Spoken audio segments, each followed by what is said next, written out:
Hello and welcome to this edition of the Spirit of Fire blog tour, and today I am very proud to be going across the seas to the Independent Review with Daniel Cann, who has been kind enough to give me some interview questions. And I love the UK. I went back in 2008 and it was just magical getting to explore a lot of the places that I'm very passionate about in terms of history. And as everybody can tell from reading my series, I'm very partial to the Saxons and so forth. And so, of course, I'm sitting here with my little replica Sutton Hoo helmet that I got in England. And should the Normans, or nudge nudge, wink wink, the Avanorans show up, I'm prepared, and I've got my replica Saxon blade here. Probably not made of the exact same materials, but roughly the same size. And it's kind of a fun thing to have replica blades when you're an author and doing the kind of work that I do. So if the Normans show up, I'm prepared to fight for the Saxons. And certainly it's great to talk to you, Daniel, and because he actually has a road near him named Athelstan Road, which is perfect for me, because one of my main characters in the Fires in Eden series is, of course, Athelstan, who is a Thane, and a very noble one at that. And so, this is definitely a lot of fun for me to be visiting the Independent Review with Daniel in the UK. Next best thing to sitting down and having a beer with him and taking a drive down Athelstan Road, which hopefully will happen at some day in the future. But without too much further ado, I will get into Daniel's questions here. One of your main strengths as a writer is your world and character building. How do you manage to keep track of the large cast of characters as well as a rich and diverse world such as Ave? Well, for one thing, I mean, this is definitely coming from the heart, and it's not something that I, just scheme out too much. It grows very organically, and so, it's a part of what I, immerse into in my mind when I sit down. So I really haven't had a hard time keeping track. I'm thinking of Saxony, I'm thinking of Wulfstan and Athelstan and all them. When I'm going to Avenor, I'm thinking of all the figures on the High Council with the Unifier and all those characters, and some are going to meet some new ones in this book. When I'm in Midgard, I'm thinking of King Hakon and Svein and all the other characters there. I kind of snap into mode depending on what country I'm writing in, and or what land I should say that I'm writing in. And so in my head I do keep track of it pretty well. I do keep notes on it though, and I do keep a kind of a layout of all the different characters. I don't want to do anything that trips up a reader, so I do want to make sure that in some cases I'm getting certain details correct, especially when I'm doing second books, third books, and so forth. And so so I do keep track of it, and but it's very much just a part of my mind when I go into these worlds and experience them and write them. And so it has not yet been terribly troublesome to keep track of what I have so far. Now I'm going to give you a little bit of a hint. Ave is a lot bigger than the map that you will see in Spirit of Fire, and we will be going to more places on that map, and hint hint beyond, in the future. And so as things get even more crazy, at that point, who knows, I might have to keep a couple extra notes at that time. But with my style of threads and all, I'm going to be sticking with a lot of our main characters and so forth as we go. And Daniel asks the second question: the Unifier is not your typical villain, as he is good looking and charming. You made it clear that he's Machiavellian in nature, and certainly not all he appears to be. What makes him tick? I think you're going to find a lot of those answers in Spirit of Fire. He is, to this point, very enigmatic. He's definitely a seductive character. I purposely made him so that he has physical characteristic features from every ethnicity. I didn't want him to be from any specific ethnic heritage in terms of his physical body and appearance. So he's kind of an amalgamation of all. And he is, he's stunning in terms of his looks, his charm, his charisma, and obviously, with him unleashing some bloody wars on the Five Realms and Saxony in the series, it's not necessarily the friendliest sort of character, but you are going to find a lot more out about him in Spirit of Fire. And so I think that's one of the cool things that gets revealed, so I'm kind of going to leave it at that and let you enjoy the book. So then Daniel asks, the subterranean dwellers, the Ungehor, love them. And the ambiguous and misunderstood Trogans, yes, very misunderstood. Dragul is a favorite of mine, that's Daniel speaking, and also, I'd say the author agrees with him, are just a couple of examples of the many exotic inhabitants of Ave. How hard is it to create so many varied cultures with extensive histories and distinctive cultures?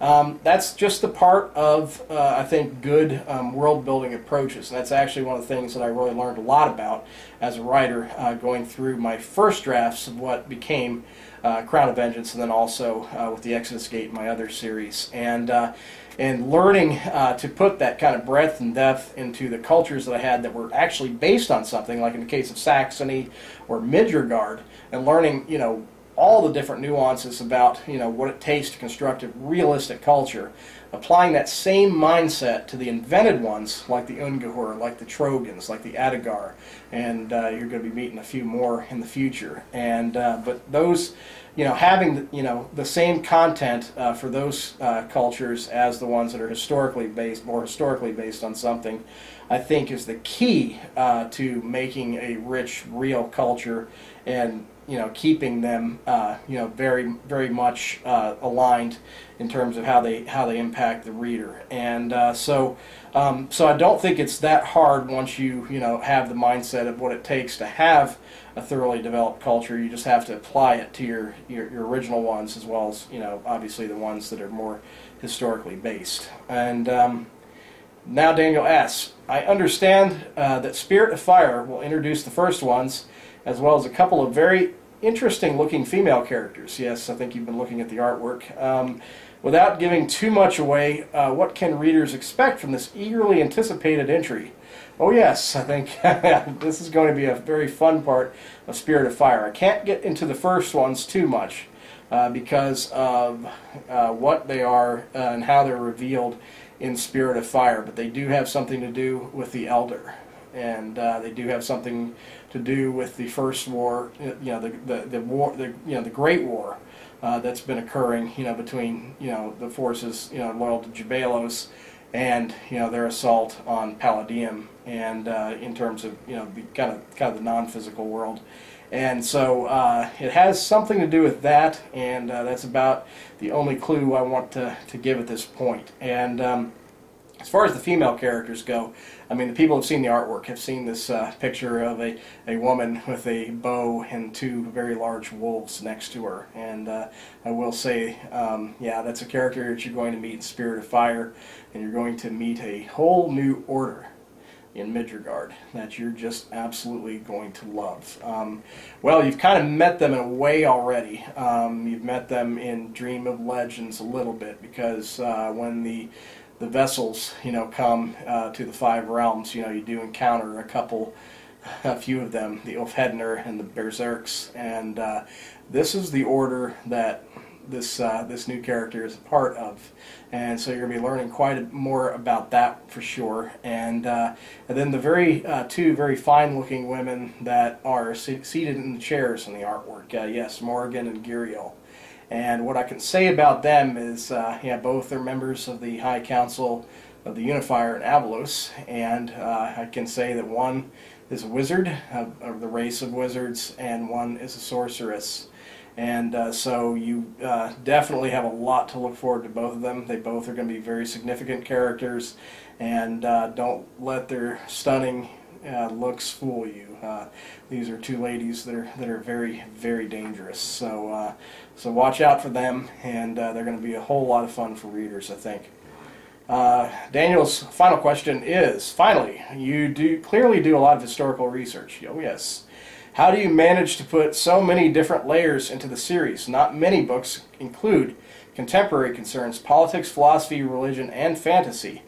Well, I think a good fantasy novel, and the ones that I think that are the richest, are not afraid to kind of go into those different territories. I mean, it's kind of like David Gemmell was saying when they were asking him about some of the deeper things in his books. He said they're there for those who have the eyes to see them, and that's kind of the same with my books. If you have the eyes to be looking for something, you may discover some different layers within it. My books can be read, of course, as pure fantasy entertainment, and certainly there's some readers that do. But if you want to dig into other areas, they are definitely there. And I think it's just a reflection of the way, what I love about epic fantasy. It has such a range of scope. It can tackle the cosmic, or it can go right inside an individual character's heart and do it in back-to-back threads or scenes. I mean, it's just amazing what epic fantasy brings to the table. And so within an epic fantasy story, and certainly with things like Lord of the Rings and all the great works in epic fantasy, I mean, you do have layers, and you do have those things, because I think it makes it more real. Because I mean, if you step out into your community, I mean, the things that you're talking about here, contemporary concerns, politics, philosophy, religion, and then you can say fantasy, but you can also say pursuits of happiness, or things that you're ambitious about, or dreams, or things like that. That's real, and that's real life. And so, if you're going to be honest to your work, you can't really shun any of those. I mean, even if you're not particularly big into any of those categories, I think it's a disservice to the readers when you try to represent a culture, lands, kingdoms, things like that, and you don't address those things that are part of the fabric of those cultures and lands. And so I think to have something that genuinely rings with some authenticity, I think you do have to have some of those various types of layers within a story, and not necessarily saying you're advocating one thing or another, or getting preachy or anything about that, but it's more of a sense of character development, world building, and development of the actual story itself to make it real. And so those are kind of the comprehensive mindset that I do take when I work in epic fantasy, and epic fantasy gives me the range and tools to tackle it. So anyway, good thing the Normans did not show up, or Avanorans did not show up during this interview, so did not have to put blood on the sword here, I'm happy to say. But definitely had a fun time visiting with you, Daniel, and all of your viewers, readers out there. And definitely am honored to be here, and hope to be on your site again in the near future. Thanks a lot, and looking forward to coming back to England.